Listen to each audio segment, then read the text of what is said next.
আসসালামু আলাইকুম। আজ আমি আলোচনা করব আমাদের সমাজের কিছু ভুল ধারণা এর সমাধান কিভাবে করতে হবে সেই সম্পর্কে। আর এই ভুল ধারণা হচ্ছে পিতামাতা কর্তৃক সন্তানের প্রতি যে ভুল ধারণা এই বিষয় সম্পর্কে।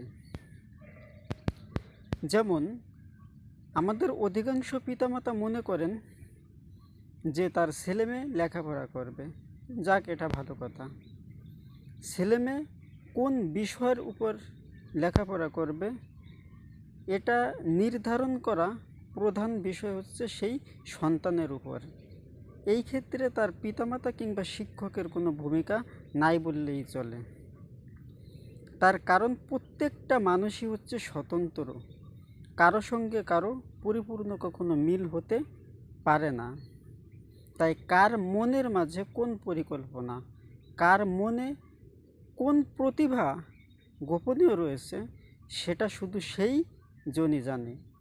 সুতরাং একজন তরুণ হিসেবে, একজন কিশোর হিসেবে তার মাঝে যে গোপন প্রতিভা রয়েছে তার নিজের সেই প্রতিভা তাকেই বিকশিত করতে হবে। নিজের প্রতিভা নিজেকেই বিকশিত করতে হবে এবং নিজের যে প্রতিভা নিজে কিভাবে বিকশিত করবে সেটাও অনেক তরুণরা বোঝে না। আর এটা না বোঝার কারণেই তারা তাদের জীবনে ব্যর্থতার গ্লানি মুছতে পারে না। তাই আপনার যে কাজটা বেশি পছন্দ, আপনার মনে যে কাজটা বেশি পছন্দ, আপনার মনে ইচ্ছা জাগে, আপনার মনে আত্মবিশ্বাস জাগে যে আমি এই কাজটা পারবো, এটা আমার কাছে খুব ভালো লাগে, আমি এটাতে ইনশাল্লাহ সফল হব। অর্থাৎ মনের যে একটা চাহিদা, মনের যে একটা পছন্দ, মনের যে একটা আবেগ, এটা অবশ্যই গুরুত্ব দিতে হবে। তাহলেই এটা ফলো করে, এটা অনুসরণ করে যদি এটা বাস্তবায়ন করতে পারেন তাহলেই আপনারা সফলতা অর্জন করতে পারবেন।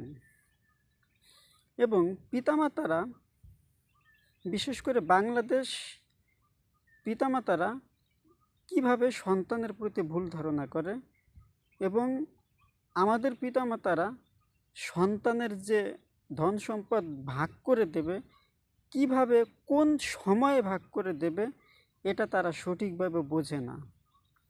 যেমন আমাদের বাংলাদেশের পিতামাতারা কি করে, তারা যখন বৃদ্ধ বয়স হয়ে যায়, মরার মতো বয়স হয়ে যায়, তখন আসে সন্তানদেরকে তাদের সম্পত্তি ভাগ করে দেওয়ার জন্য। আসলে এটা তাদের ভুল ধারণা। তার কারণ হচ্ছে সন্তানকে তাদের সম্পত্তি ভাগ করে দেওয়া উচিত তখনই যখন সন্তান তার জীবনে কাজে লাগাতে পারে। তার কারণ হচ্ছে একটি পিতামাতা সঠিকভাবে জানে না যে তার কোন সন্তানের মাঝে কোন প্রতিভা রয়েছে। আর সবাই যে এক সিস্টেমে বড় হবে, সবাই যে এক সিস্টেমে জীবন গড়বে এটা কিন্তু নয়। আমি আগেই বলছি প্রত্যেক মানুষই স্বতন্ত্র। তাহলে এখানে আমাদের কিছু বুদ্ধির পরীক্ষা রয়েছে যে এক পিতার 3 ছেলে, তাহলে সেই পিতা যদি তার 3 ছেলেকে, আমি উদাহরণস্বরূপ বলছি যাতে আপনারা বিষয়টা সহজে বুঝতে পারেন, সেই পিতা তার 3 ছেলেকে 3 লাখ টাকা দিল, এক এক ছেলেকে 1 লাখ টাকা দিল। তাহলে এই টাকাটা এক ছেলে দেখা গেল কি করলো, সে একটা গরু কিনলো, গরু কিনে লালন পালন করলো। আরেক ছেলে দেখা গেল সে বিভিন্ন পোশাক আশাক, কসমেটিক, ইলেকট্রনিক্স, আবিজাবি পণ্য কিনে টাকাগুলো শেষ করলো। আরেক ছেলে দেখা গেল সে কোনো শেয়ার মার্কেট কিনলো, সে মিউচুয়াল ফান্ড করলো, সে বিনিয়োগ করলো, ব্যবসায় ইনভেস্ট করলো। তাহলে আপনাদের কাছে প্রশ্ন, এই যে 3 ছেলে তার টাকাগুলো 3টি কাজে ব্যবহার করলো, কোন ছেলেটা বেশি সফলতা অর্জন করবে? এখানে উত্তরটা আমি দিয়ে দিচ্ছি যাতে আপনারা এই বিষয়গুলো সহজে বুঝতে পারেন। যে ছেলেটা এই টাকাগুলো শুধু পোশাক আশাক, ওই শার্ট প্যান্ট, জুতা মুজা এইসব কিনেই টাকাগুলো খরচ করে ফেললো, সেই ছেলেটা সবচাইতে বেশি ব্যর্থ। সে এই টাকা তার ভবিষ্যতের জন্য এক পয়সাও কাজে লাগাতে পারল না, অর্থাৎ সে পরিপূর্ণভাবে ব্যর্থ।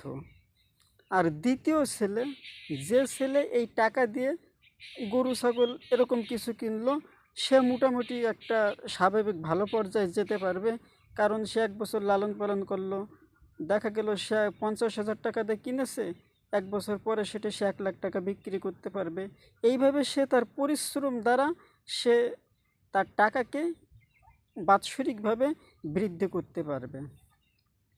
আর তৃতীয় ছেলে হচ্ছে সবচাইতে বেশি সার্থক, তৃতীয় ছেলেই হচ্ছে সবচাইতে বেশি বুদ্ধিমান, তৃতীয় ছেলেই হচ্ছে সবচাইতে বেশি প্রতিভাবান, তৃতীয় ছেলেই হচ্ছে সবচাইতে বেশি অগ্রগতির অগ্রসর, সবচাইতে বেশি উন্নয়নশীল। তার কারণ হচ্ছে সে কি করেছে, সে মিউচুয়াল ফান্ড, শেয়ার মার্কেট, বিনিয়োগ, ব্যবসা, ইনভেস্ট এইসব কাজে টাকাটা ব্যবহার করেছে। সে এই কাজে অনেক বেশি ডেভেলপ করতে পারবে। তার কারণ হচ্ছে এখানে কম্পাউন্ড ইফেক্ট কাজ করবে।